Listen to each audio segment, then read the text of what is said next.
this drive. Greta Thunberg and her followers aim to wake us up, maybe just in time. A tsunami is rolling toward us, but many of us are still closing our eyes, plugging our ears, and covering our mouths in the face of the danger, like the three famous Japanese monkeys. After Greta's speech before the UN, the magazine Der Spiegel wondered, could this be the only sensible person in a crazy world? They suggested that her words may one day be considered a key speech of the early 21st century.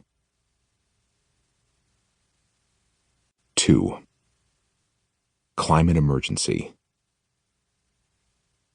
In developing countries, in the first half of 2019 alone, millions have lost their homes as well as their belongings due to the effects of global warming, the poorest in particular. Global warming has already reached them. They have to fight for survival in the greenhouse. How can a religious leader and spiritual teacher help in such a situation? Over the past 38 years, I have been able to meet the Dalai Lama 40 times and conduct 15 television interviews with him on the subjects of peace, human rights, environmental, and climate protection. This book appeals to the world to support the young climate activists to take a more active role in protecting this planet, and to politicians to urgently tackle the global warming caused by climate change.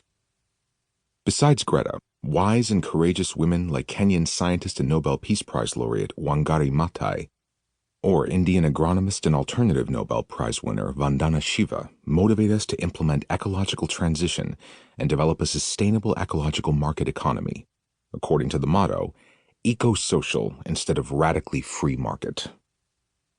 In our conversation, it was against the spiritual background of the current problems that the Dalai Lama emphasized that we must re-examine ethically what we have inherited, what we are responsible for, and what we will pass on to coming generations.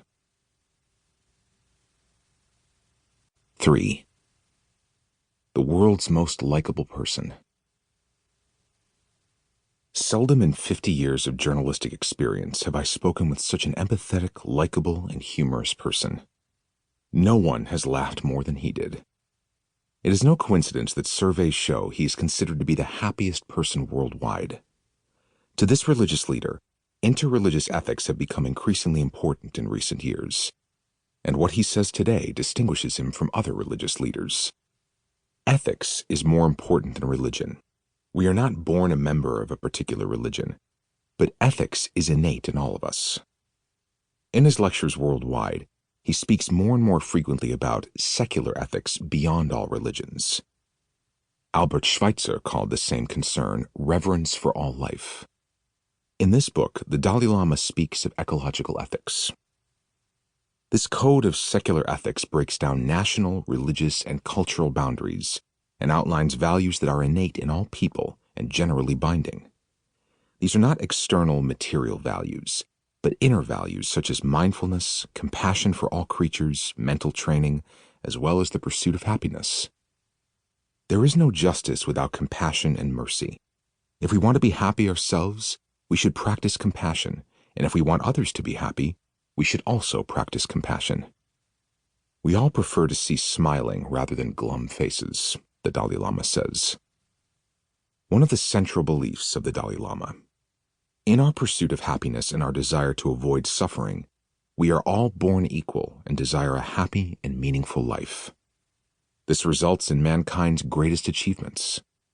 Therefore, we should think and act on the basis of deeper human values based on a sense of the oneness of humanity, with the aim of creating a more compassionate society.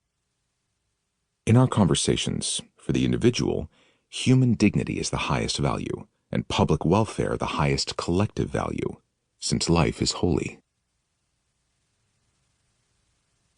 4. Mankind's survival is at stake.